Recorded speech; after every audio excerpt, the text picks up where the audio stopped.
Olá a todos, meu nome é André Rodrigues Costa Oliveira.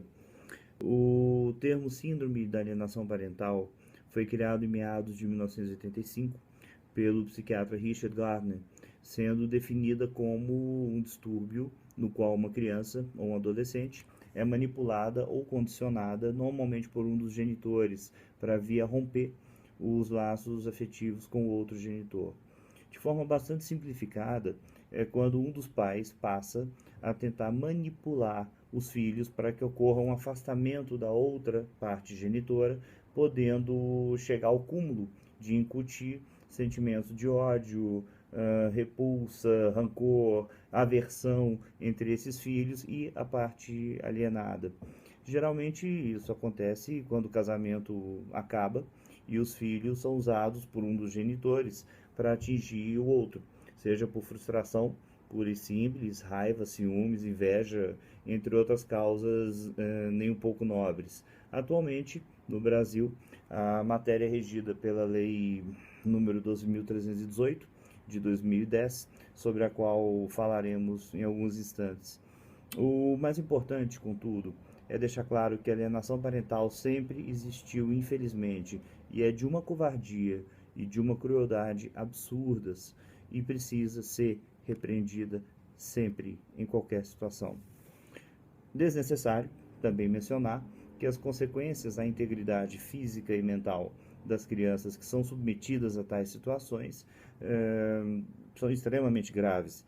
Há registros de estado de ansiedade, de insegurança, timidez, distúrbios alimentares, dificuldades de aprendizado, conflitos de ordem sexual e, não raramente, a imersão em vícios, tais como drogas, álcool, tabaco, como uma suposta válvula de escape de uma realidade altamente opressiva que não compreendem e com a qual não mais conseguem lidar. Entretanto, nesse ponto cabe um alerta importante. É imprescindível que a alienação parental não seja apenas discutida. É imprescindível também que o tema não seja banalizado. Como assim banalizado? O que eu quero dizer com isso? Ora, uma vez a síndrome da alienação parental atualmente se encontrando em pauta na sociedade inteira, discutida em meios acadêmicos, de comunicação, de entretenimento, incorre-se no risco de que um quadro real, sério, complexo, seja eventualmente confundido ou menosprezado erroneamente, atribuindo a um pai ou uma mãe preocupado com atitudes verdadeiramente prejudiciais a seu filho a alcunha de alienador ou alienadora. É um cuidado que a gente deve ter sempre.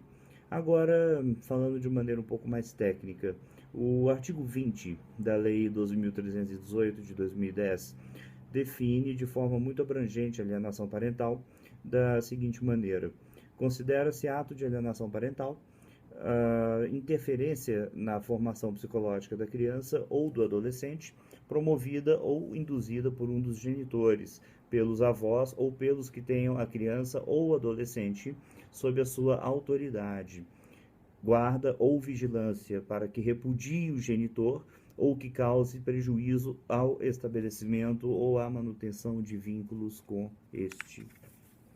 Enfim, a finalidade, então, primordial da Lei 12.318 de 2010 é proteger direitos fundamentais da criança e do adolescente. E por disposição expressa de seu artigo 30, fica claro que a prática de ato de alienação parental fere direito fundamental da criança ou do adolescente de convivência familiar saudável, prejudica a realização de afeto nas relações com o genitor e com o grupo familiar, constitui abuso moral contra a criança ou o adolescente e o descumprimento dos deveres inerentes à autoridade parental ou decorrentes de tutela ou guarda. Segundo o parágrafo único do artigo 2º da Lei 12.318, de 2010, considera-se alienação parental os atos declarados pelo juiz ou constatados por meio de prova. Nesse sentido, há inúmeras formas tristemente consagradas, tais como fazer campanha de desqualificação da pessoa do genitor, por exemplo, falar para o menor, falar para a criança que o pai não presta, que o pai é mentiroso, ou que a mãe é irresponsável, ou que é oportunista, enfim. Que mais? Dificultar o exercício da autoridade parental, é o exemplo clássico do sujeito ativo, do pai ou da mãe, que induz o menor a não obedecer o outro genitor, o que acarreta uma série de problemas até mesmo de autoridade. Que mais? Dificultar contato da criança ou adolescente com o genitor. Exemplo, o genitor que tem a guarda não permite que o outro veja o menor, ou não possibilita o acesso à sua residência, ou esconde o filho ou a filha, não permite contato telefônico do pai ou da mãe com o filho, proíbe até que o mesmo ligue para ele, enfim, dificulta todo e qualquer tipo de comunicação. O que mais? Dificultar o exercício de convivência familiar regulamentada. Esse é o caso clássico daquela pessoa que tem a guarda do filho e não obedece ou dificulta o horário de visitas regulamentado judicialmente, programando, por exemplo, atividades estranhas, atividades não usuais, quer dizer, fora de programação, para que a criança não esteja em companhia do alienado. Outro exemplo triste, a omissão deliberada ao genitor de informações pessoais relevantes sobre a criança ou o adolescente com a intenção de dificultar a convivência com o menor. Como assim?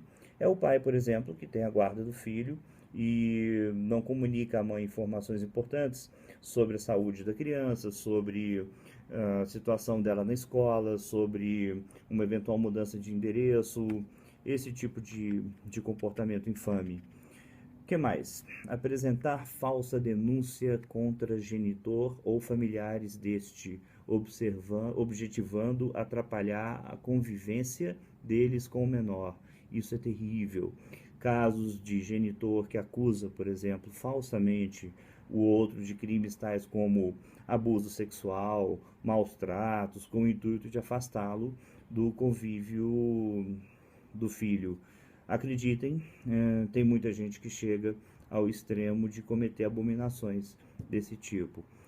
Mudar o domicílio para dificultar a convivência do menor com outro genitor ou familiares deste. Você de repente muda de cidade de propósito, sem nenhuma razão aparente, só para criar um problema, criar uma dificuldade a mais com relação ao convívio do seu filho com a outra parte. Também é uma forma clássica de alienação parental.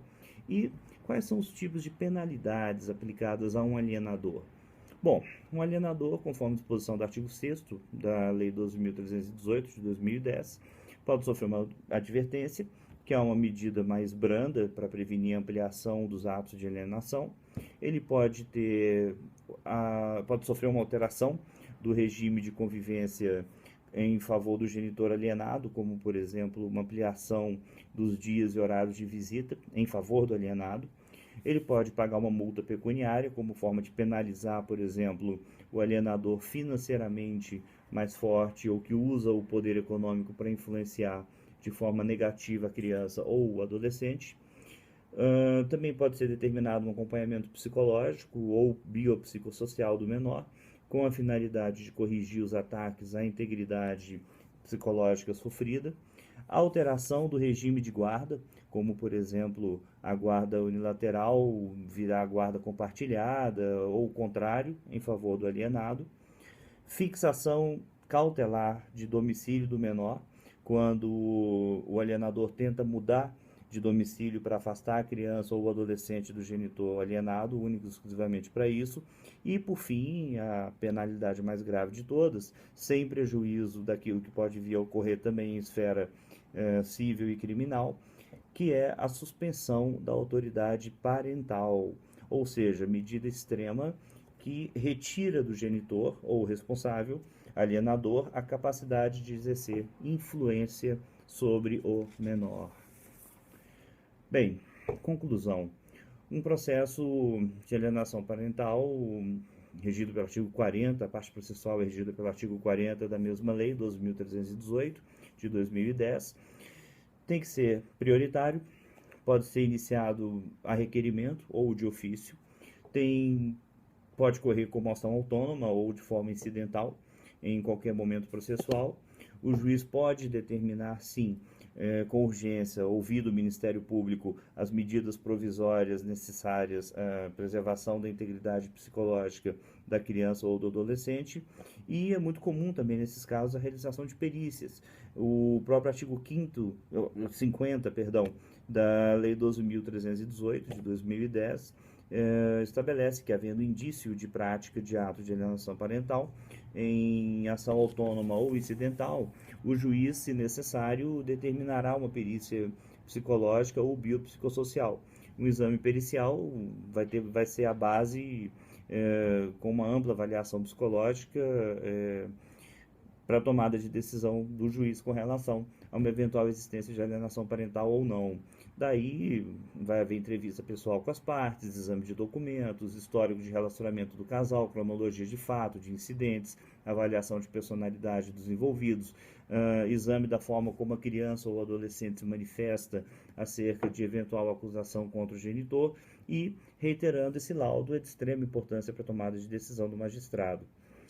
Em suma, a Lei 12.318, de 2010, surge exatamente para resguardar, em derradeira esfera, a proteção psicológica ao menor, coibindo o comportamento infame, covarde, irresponsável e violentamente nefasto à formação da criança e do adolescente, que se chama alienação parental.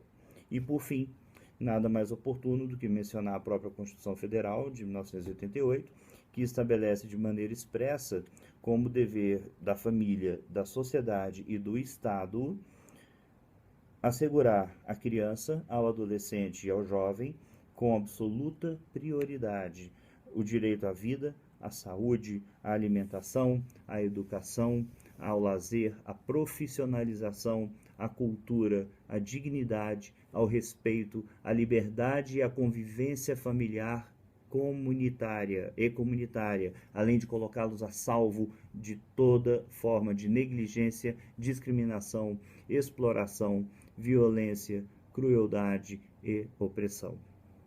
Abraço a todos.